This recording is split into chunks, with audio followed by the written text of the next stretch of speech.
So Jarrett Hurd and Jeison Rosario fight each other to a 10-round split decision draw. This fight was what it was. I'm not really going to say there's too much depth or significance to this fight. These are two guys who have not too long ago moved up from 154 pounds due to the fact that they have drained themselves, depleted themselves really to have made that weight, and have therefore cost themselves in a way for having done so. This fight was pretty good. It wasn't an absolute barn burner slugfest, particularly because of Hurd's tactics, but it was a pretty interesting fight. In the early rounds, Hurd had the upper hand. Rosario was extremely gun shy. And I mean, to an extent, that's kind of understandable. When you look at Rosario, particularly over the last 4 or 5 years, he's suffered a lot of stoppage defeats. His last two defeats, in fact, came at the hands of Brian Mendoza and Erickson Lubin. Against Lubin, he got stopped with the body shot. And in his last defeat against Brian Mendoza, who isn't even necessarily a noted puncher, and to be honest, his stoppage victories over Rosario and Fondora have kind of flattered him as a puncher.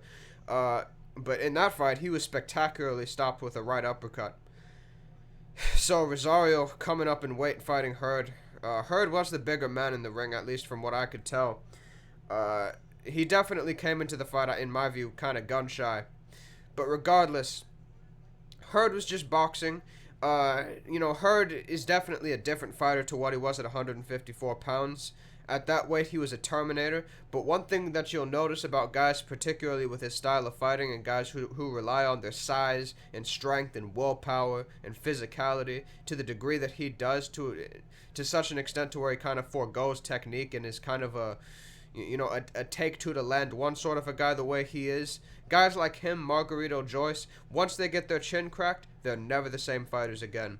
Look at what happened to Hurd after he took that right hand off of J-Rock and wound up losing that fight.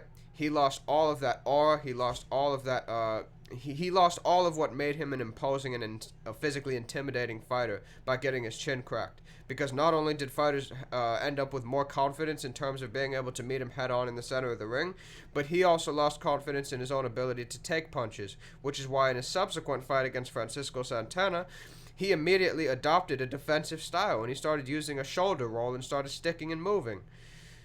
So he lost confidence in his own ability to take those punches, which rendered his style pretty much half as effective from there onwards. And he was boxing in the early rounds of the fight, and to be honest, he was having a lot of success. He abandoned the jab after the fourth round, though, which was a big issue, and he started to become tired. But that made it all the more easier for Rosario to, have entry points in a close distance and to get into mid-range. And really, there's only one thing that Jeison Rosario, in my view, does at a world-class level, and that's his ability to throw and land power punches. He is both an effective lead puncher and counter puncher. He's heavy-handed with both hands. He has an assortment of punches he can land with both hands: uppercuts, hooks, straight shots, power jabs. You name it. He pretty much has it all in his arsenal. He has good hand speed to go on top of it, therefore making him a pretty explosive puncher. And that is basically the only thing he does at a particularly high level. But it came into use in this fight because Hurd does not really have quick legs. Hurd is not a particularly athletic fighter. He's a big fighter. He's a physically imposing fighter. But he's not really athletic. He's not a guy who's super quick. He really is a guy who relied extremely heavily on his size advantage, his reach advantages, and that managed to it almost set him on a path of greatness at 154 pounds. I mean, this is a guy who did beat Tony Harrison, Austin Trout, and Erislandy Lara back to back to back, and then he loses. Then he fights Wellborn, and then he loses to J-Rock, and all of that goes undone. But regardless, Rosario pretty much came back into the fight. He had a good fifth round. Which in my view is the first round he won in the fight. But then in the sixth and seventh rounds, he was pretty much dominant. Sixth round, he pretty comfortably won the round. Round 7, he began actually hurting Hurd. Was hurting him with straight right hands over the top. Hurd does not know how to defend against those punches. He does not really know how to use the shoulder roll. The only mechanism to which he uses the shoulder roll to any form of effectiveness is as a counter-punching tool. because his defense out of the shoulder roll is extremely poor. He doesn't have the reflexes or the athleticism, like I said, or the quick twitch to be able to use it effectively and block and catch and slip punches. He just doesn't. He doesn't even use it properly. He doesn't defend his chin behind his shoulder. He doesn't. He doesn't catch punches with his backhand. The only thing he uses his backhand for is to catch opponents once they're reaching in. And he was able to at times, but when he abandoned his jab and sacrificed his reach advantage, it made it that much easier for Rosario to get close. He hurt him a couple of times in the 7th round. And he ended up winning the 8th round too. But I did think Hurd started to come back a bit in the 9th round because he actually started to hold his ground a little bit more. He went back to the jab, and truthfully, he is the physically bigger man of the two. And when he actually started imposing himself in the pocket, he started to actually have quite a bit of success in the final 2 rounds. But Rosario, in my view, ended up stealing the last round because he hurt him a couple of times. Once again with those right hands over the top that Hurd did not really know how to block because he doesn't use the Philly shell properly at all, nor should he be, to be honest. He should be fighting out of a high guard. He should be getting in guys' grill, like he used to. I understand he's not going to have the confidence he once did because, obviously, like I said, his chin got cracked. But that's the only thing he really does at a particularly high level. Either that or a long guard where he can work off his jab on his way in. Rosario ended up buzzing him, like I said, in the last couple of rounds. He caught him with a big left hook, too, near around the minute mark of the final round.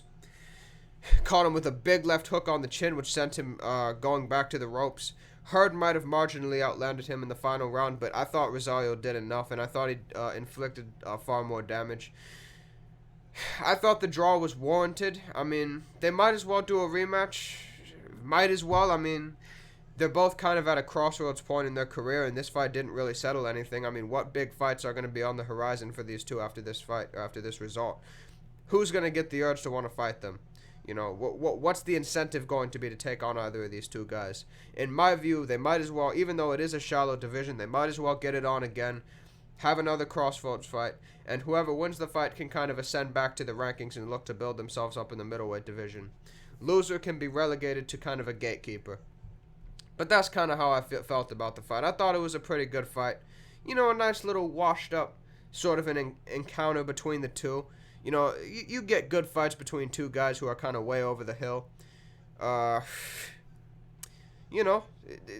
Monty Barrett versus David Tua was a good example of them. I think they had 2 fights. Both were absolute barn burners, and both of them were way past their best. And this fight, in my view, is another example of them. A good fight where both guys kind of were slowed down, didn't really have the agility or the sleekness that they used to have. And both guys are kind of crude anyways, so them meeting in the center of the ring was always going to prove to be a bit of an explosive encounter. And they put up a pretty good fight. So let me know what you all think, man. Have a good one.